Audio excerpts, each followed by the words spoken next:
Please subscribe to my channel and like my video. Thank you for your support. Echoes of the Dead. Nestled in the heart of Pennsylvania, the quiet town of Elkwood seemed to be a slice of Americana, untouched by the chaos of the modern world. However, every town has its secrets, and Elkwood's was the old, isolated morgue on the outskirts. This morgue had seen countless bodies, each with its own story, but none as chilling as what was about to unfold. Our story centers around Michael Thompson, the head mortician at this morgue. Michael was in his early 40s, a quiet and introverted man who found solace in the cold, sterile environment of his workplace. He lived a simple life with his wife, Emily, and their two children, Sarah and Jack. Every morning, Michael would wake up early, drop his kids off at school, and head to the morgue, where he would spend his days in silence, alone with the dead. One ordinary day, however, was about to change Michael's life forever. Michael woke up before dawn, as usual. He kissed Emily on the forehead, quietly got dressed, and went downstairs. He made himself a cup of coffee and sat at the kitchen table, staring out the window into the dark, still morning. Something felt off, but he couldn't put his finger on it. Shrugging off the feeling, he finished his coffee and left to drop the kids at school before heading to work. When he arrived at the morgue, he noticed an unusual stillness in the air. The building, a relic from the 19th century, stood silent and imposing against the morning sky. He unlocked the door and stepped inside, greeted by the familiar scent of antiseptic and the cold, sterile air. As he walked to his office, he saw a new file on his desk. The label read, Harper, John Dodd, 07/24/2024. Michael felt a chill run down his spine. John Harper had been the town's sheriff until his sudden retirement a few years ago. His death was unexpected and sent ripples of shock through the community.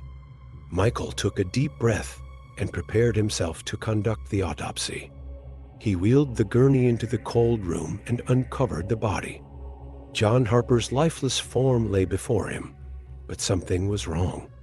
The body had strange, unidentifiable marks and deep lacerations that didn't seem to have a clear cause. As he began his examination, the lights flickered. Michael paused, looking around the room. The flickering stopped, and he continued with the autopsy. The more he examined the body, the more unsettled he became. These wounds weren't caused by any weapon he knew of. They looked almost like claw marks. That night, Michael returned home, his mind racing with the images of John Harper's body. He couldn't shake the feeling of unease that had settled over him. Emily noticed his distraction and asked if he was okay, but Michael just brushed it off as a long day at work. Over the next few days, strange things began happening at the morgue. Michael would hear whispers echoing through the halls when he was alone, and shadows seemed to move on their own. One night, while working late, he heard a loud crash from the autopsy room. He rushed in, only to find the room empty, but the instruments scattered across the floor.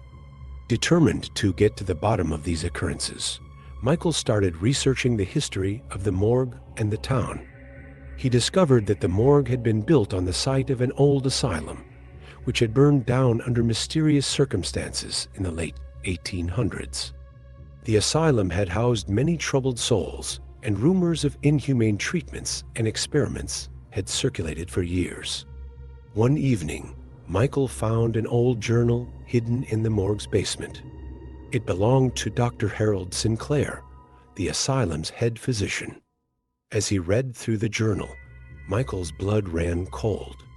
Dr. Sinclair had been conducting unsanctioned experiments on the patients, trying to unlock the secrets of life and death. His writings became increasingly erratic, detailing how he believed he had found a way to trap souls in the physical world. Michael realized that Dr. Sinclair's final experiment had gone horribly wrong, leading to the fire that destroyed the asylum. The spirits of the patients, tortured and restless, had been trapped in the place where they had suffered so much. The morgue was now their prison. As Michael delved deeper into the journal, he found a detailed description of a ritual that Dr. Sinclair had attempted to perform, one that would supposedly grant him control over the trapped souls. The ritual involved a series of symbols and incantations, along with the sacrifice of a life. Michael was horrified, but also desperate to stop the haunting that had taken over his life. One night, as Michael was preparing to leave the morgue, the lights flickered violently before going out completely. The temperature in the room dropped sharply, and he felt an icy hand grip his shoulder. Spinning around, he saw the ghostly figure of John Harper, his eyes filled with torment and pain. "Help us," John's voice echoed, though his lips didn't move. Michael backed away, his heart pounding in his chest. The spirits of the asylum's patients began to materialize around him, their ghostly forms twisted and broken. Michael knew he had to act quickly. He grabbed the journal and began to perform the ritual. As he drew the symbols and recited the incantations, the spirits grew more agitated. The air became thick with their anguished cries. Just as he was about to complete the final step, the sacrifice, Michael realized with a jolt that the life required was his own. The ritual demanded the blood of the one performing it. Michael hesitated, fear and determination warring within him. He looked at the faces of the trapped souls, their eyes pleading for release. With a deep breath, Michael steeled himself. He made the ultimate sacrifice, drawing the blade across his palm and letting his blood spill onto the final symbol. As the last words of the incantation left his lips, a blinding light filled the room. The spirits let out a collective sigh of relief as they began to fade away, finally free from their torment. The next morning, Emily found Michael's lifeless body in the morgue, surrounded by the remnants of the ritual. The journal lay open beside him, stained with his blood. She was heartbroken, but knew that he had done something heroic. The haunting at the morgue ceased, and the town of Elkwood began to heal. Michael's sacrifice became a legend in the town, a story of bravery and selflessness.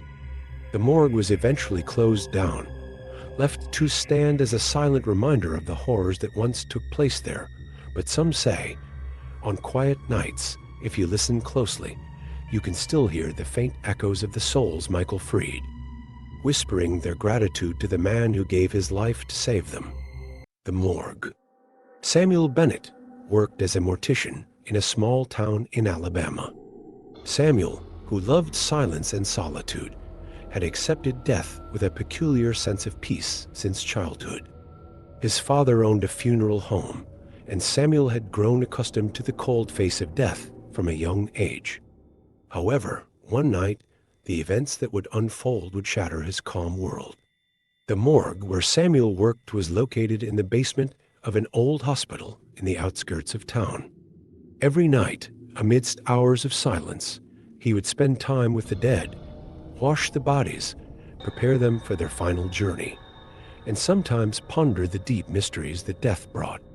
One night, which seemed like an ordinary evening for Samuel, everything changed with a phone call from the hospital's emergency room. "Samuel, there's an emergency. A body is being brought in right now. Please be ready," said the hospital director, Dr. Carter. After receiving the instructions, Samuel began his preparations. When the door knocked, 2 police officers entered, carrying the body of a middle-aged man. The man's face was horrifically disfigured, and his eyes were frozen in terror.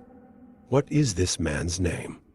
Samuel asked the officer who handed over the body. "Jonathan Harris," replied the officer. "The cause of death is unknown, but the expression on his face and the wounds on his body are quite unusual. This might be interesting for an expert like you." Samuel began examining the body. Jonathan Harris's expression was the most terrifying he had ever seen. It was as if he had experienced unimaginable fear before he died. The wounds on his body resembled nothing he had ever encountered before. They were neither from an animal attack nor an accident. Samuel decided to examine the body more closely to solve this mystery. As the night progressed, Samuel continued to examine Jonathan Harris's body. The wounds were deep and irregular, as if inflicted by an unknown creature. He had never encountered anything like it before. As Samuel tried to determine the source of the marks, the lights in the room flickered and suddenly went out. Samuel paused, unsure of what to do in the darkness. The silence was so intense that he could hear his own breathing. At that moment, he heard a whisper coming from deep within the morgue. It was a voice so cold that it sent chills down his spine. Samuel couldn't believe his ears and tried to determine where the voice was coming from. When the whisper was heard again, he realized it was coming from the depths of the morgue. With trembling hands, he pulled out his cell phone and turned on the flashlight. Under the flickering light, he began to walk down the dark corridors of the morgue. The voice grew more distinct, as if calling him to a certain place. As he advanced to find the source of the voice, he reached an old and locked door in the farthest corner of the morgue. Samuel listened to the whispers coming from behind the door. It took great courage to open the door. Taking a deep breath, he unlocked the rusty lock. When he entered, he found an old table in the middle of the room with an ancient, dusty book on it. The cover of the book was adorned with strange symbols and drawings. As Samuel opened the book, he discovered a horrifying truth. The pages of the book were filled with unknown stories about the town's history. Hidden deep within the town were terrifying creatures, ancient curses, and stories of missing people. However, the most striking revelation was that Jonathan Harris was the book's latest victim. According to the notes in the book, Harris had seen one of these creatures and had been cursed by it. As Samuel read this information, he was gripped by a deep fear. Suddenly, the temperature in the room dropped, and Samuel felt someone behind him. When he turned, he saw the spirit of Jonathan Harris. Harris was trying to communicate something to Samuel, but no sound came out. Samuel noticed that the spirit was pointing to a hidden passage in the corner of the room. When he entered the passage, he found a dark and narrow tunnel underground. The tunnel led to the old and abandoned mines of the town. As Samuel advanced through the tunnel, everything he encountered scared him even more. At the end of the tunnel, he faced a massive creature in a large room. This creature was the horrifying entity described in the book's stories. When the creature saw Samuel, it began to move towards him with a deep guttural sound. Samuel knew that this creature was beyond his abilities to defeat, but he had no way to escape. At that moment, Jonathan Harris's spirit appeared again and showed Samuel the creature's weak spot. Samuel picked up a stone and struck the creature's weak spot, wounding it and managing to escape. As the creature writhed in pain, Samuel fled through the tunnel and returned to the morgue.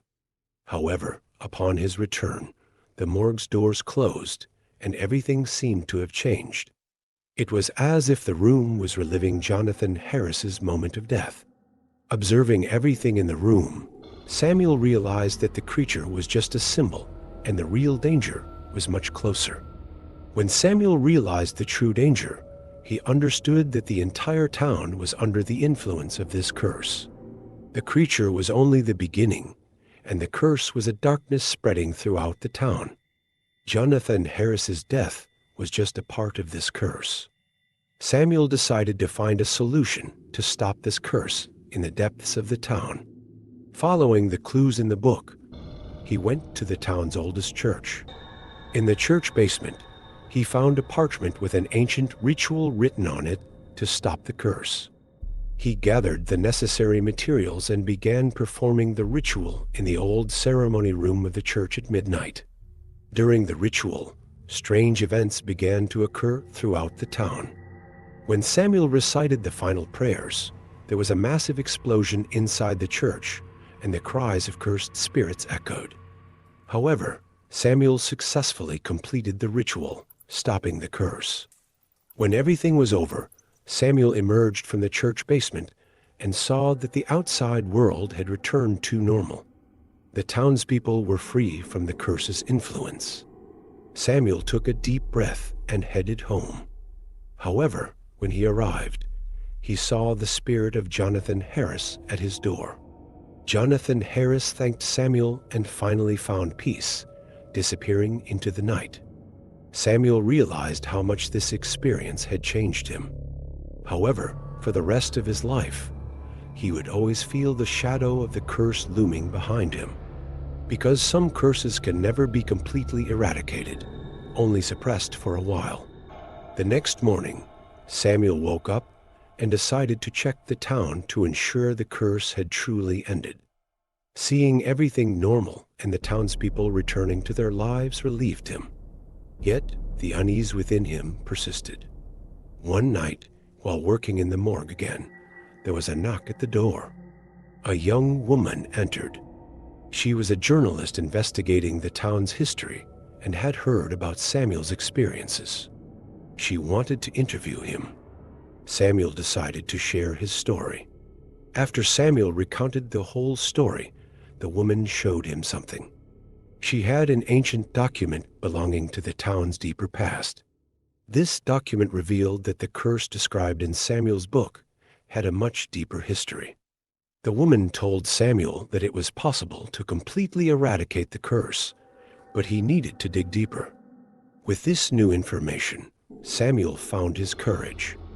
Along with the woman, they went to the town's oldest library and began searching for the rituals and knowledge to completely eliminate the curse.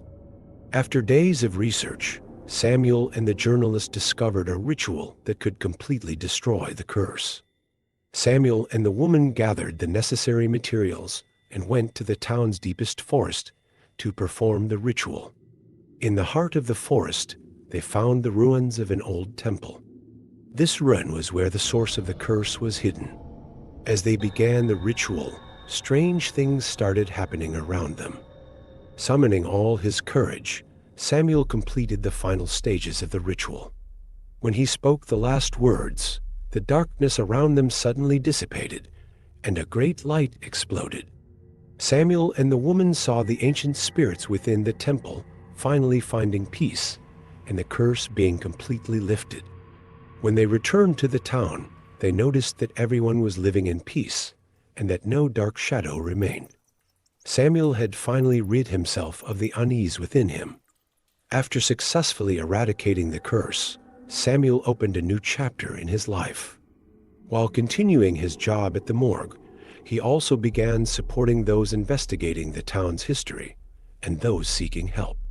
He became close friends with the journalist, and together they continued to solve many mysteries. Samuel was now interested not only in the dead, but also in the past and future of the town. Thanks to him, the town had completely rid itself of its dark past and began to live in peace. Samuel was determined to do everything in his power to ensure this new beginning and peace were permanent. And so, Samuel's story became not just a horror story, but a tale of courage, determination, and hope. By facing and overcoming his fears, Samuel became the true hero of the town. Elijah's fate. In the mid-1800s, in the western part of America, the town of Salem led an ordinary life. However, deep in the forest beyond the town lay an abandoned morgue. This morgue was the workplace of a solitary man named Elijah Crowley. Elijah was a quiet and introverted man who diligently performed his duties and had little interaction with the townsfolk. One morning, Elijah rose early as usual and went to the morgue. He was accustomed to the cold and dark atmosphere, but that day, something felt different. As he stepped inside, there was an unusual tension in the air. Elijah found a new body on the table, that of a young woman from a farm outside town named Clara. Clara's body was different from the others. Her face was frozen in a terrified expression, as if she had experienced great horror in her final moments. Elijah continued his work, but the sense of unease grew stronger. That night, as he prepared Clara's body and placed it in the cold room, he heard a whisper as he left. Turning around, he saw no one. That night, Elijah had a restless sleep. In his dreams, he repeatedly saw Clara's face. In the dream, Clara was pleading for his help. Each time he woke, he felt a chill in his room and carried a heavy, stone-like fear in his heart. The next morning, Elijah returned to the morgue to continue preparing for Clara's funeral. However, upon entering, he discovered that Clara's body was missing. In a panic, he searched every corner but found no trace. At that moment, he heard the whisper again. "Help me, Elijah."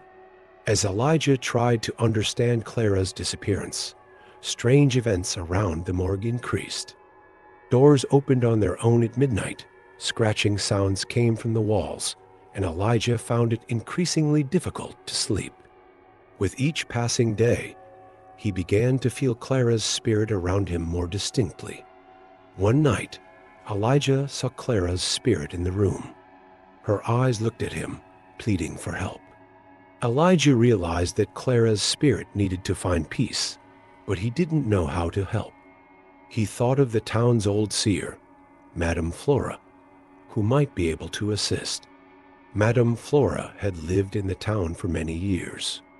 When Elijah approached her and explained what had been happening, she took a deep breath and revealed the source of the curse.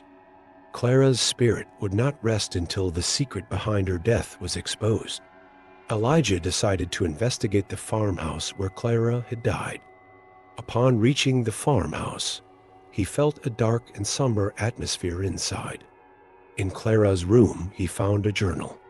The journal detailed how Clara had been threatened and eventually killed by Jacob Wentworth, a respected member of the town, for threatening to expose the harsh conditions and forced labor he imposed on his workers. Elijah realized that revealing this secret was the only way to bring Clara's spirit peace. Understanding the gravity of Clara's journal, Elijah knew the townspeople needed to hear the truth. The details in Clara's journal exposed the dark side of Jacob Wentworth, who had been seen as an upstanding citizen. Wentworth had threatened Clara to keep her silent about the abuse and exploitation of his workers, and ultimately had her killed. Elijah gathered his courage and headed to the town square with the journal. As the townspeople gathered, the sheriff asked, "Elijah, what's going on? Why have you gathered us?" "I have the truth about Clara's death," Elijah began, his voice trembling. "Clara was murdered, and the killer walks among us." The crowd, filled with surprise and curiosity, watched Elijah intently. Elijah began reading aloud from the journal. Clara's words revealed the abuse Wentworth inflicted on his workers and how she intended to expose him. The crowd's whispers grew louder with each revelation, and Wentworth's face turned pale as he listened. Wentworth stepped forward, trying to maintain his composure. "This is nonsense. You're trying to turn the town against me with lies," he shouted. But the crowd was beginning to believe the journal's truth. The panic in Wentworth's eyes betrayed his guilt. Elijah read Clara's final entry. "If you are reading this, know that Jacob Wentworth will stop at nothing to silence me. But the truth must come out." The townspeople, moved by Clara's bravery and Elijah's resolve, rallied against Wentworth. The sheriff stepped forward to arrest him.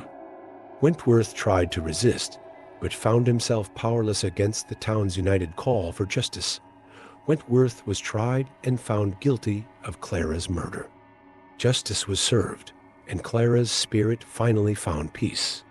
Elijah visited Clara's grave and quietly prayed, "You're at peace now, Clara." Yet, he still felt an emptiness within. At that moment, Clara's spirit appeared before him once more. "Thank you, Elijah. I'm at peace now, but there is something you must do," Clara's spirit said. After Clara's spirit vanished, Elijah began to understand the weight he carried. He had revealed the truth about Clara's death, but now he needed to face his own reality. This was the beginning of Elijah's journey toward peace, recognizing his own death and freeing his soul. Elijah realized he needed to find peace for his own soul.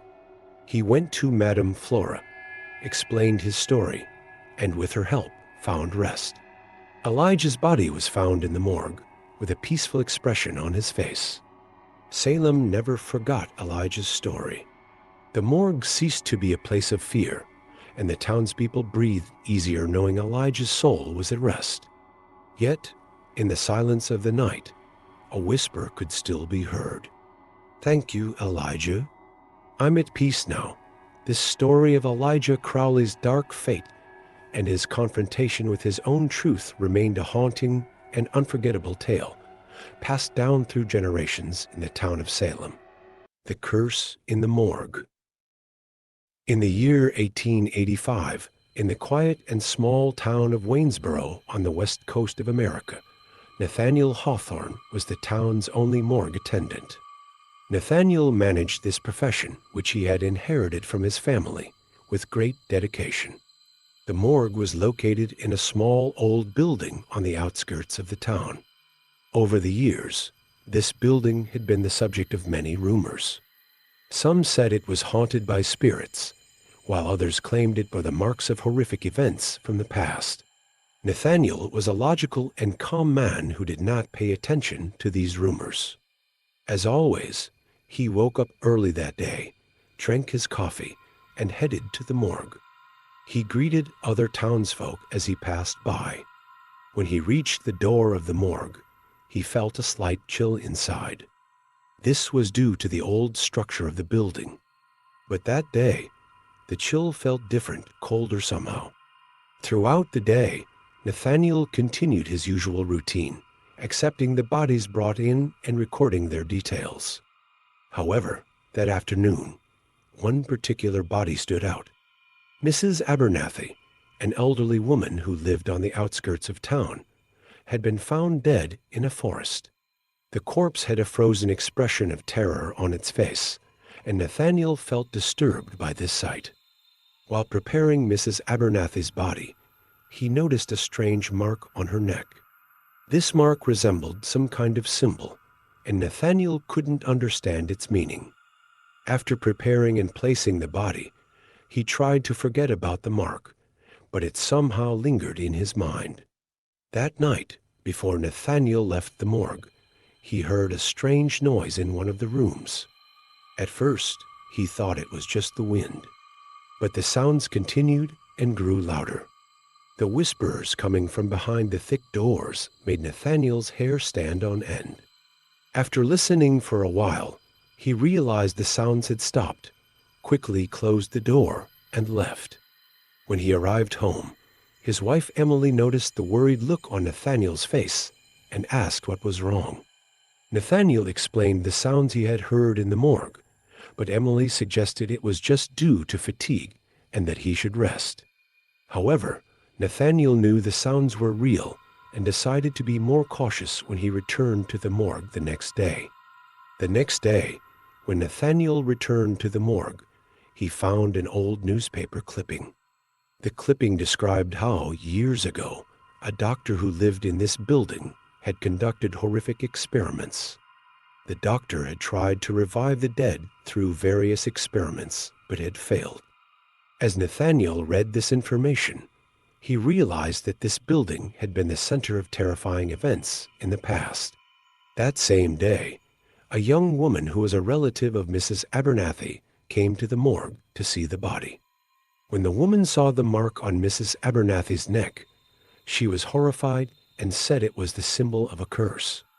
When Nathaniel asked what this symbol meant, the woman explained that in a forest outside the town, there was a grave marked with this symbol, and it was cursed. Nathaniel was intrigued by what the woman had said and decided to investigate the curse. In the town's library, he found records of people who had carried this symbol years ago and had suddenly disappeared. These people had been found dead in the forest, like Mrs. Abernathy, and all had the same mark on their necks. One night, While Nathaniel was working in the morgue again, the electricity suddenly went out. At that moment, he heard a terrifying scream from inside the morgue. Following the scream, he entered the room where the bodies were kept and saw that Mrs. Abernathy's body was missing. At the same time, he noticed the same symbol drawn on the walls.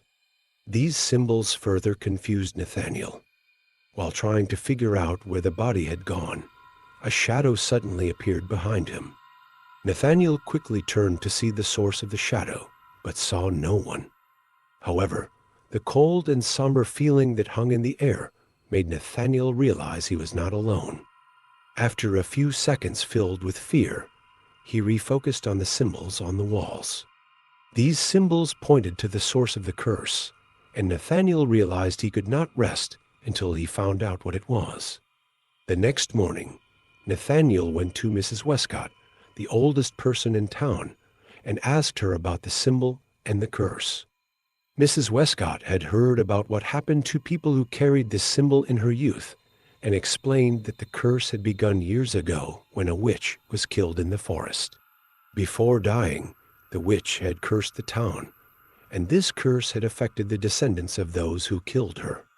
Armed with the information he got from Mrs. Westcott, Nathaniel set out to find the source of the curse. Deep in the forest, he found the cursed grave the woman had mentioned. When he opened the grave, he saw that the symbols inside were the same as the one on Mrs. Abernathy's neck. Nathaniel decided to cleanse the grave with holy water to nullify the power of these symbols. While cleaning the grave, he felt a strange energy around him, and suddenly shadows appeared trying to stop him. However, Nathaniel continued his task with determination and completely erased the symbols on the grave. When the process was complete, the shadows disappeared, and the cold feeling emanating from the grave was replaced by peace. Nathaniel felt that the curse had ended, and when he returned to the morgue, he saw that Mrs. Abernathy's body had returned to its place. After this event, no strange occurrences happened in the morgue, and Nathaniel continued his life knowing that the town had found peace. Nathaniel never told anyone about his terrifying experience, but every morning when he went to the morgue, he remembered the cursed grave in the forest and the traces left by the witch. Though the shadows of the past always existed somewhere, for Nathaniel, they were now just a memory. The town, on the other hand, had returned to its former peace with the end of the curse. Thank you for listening.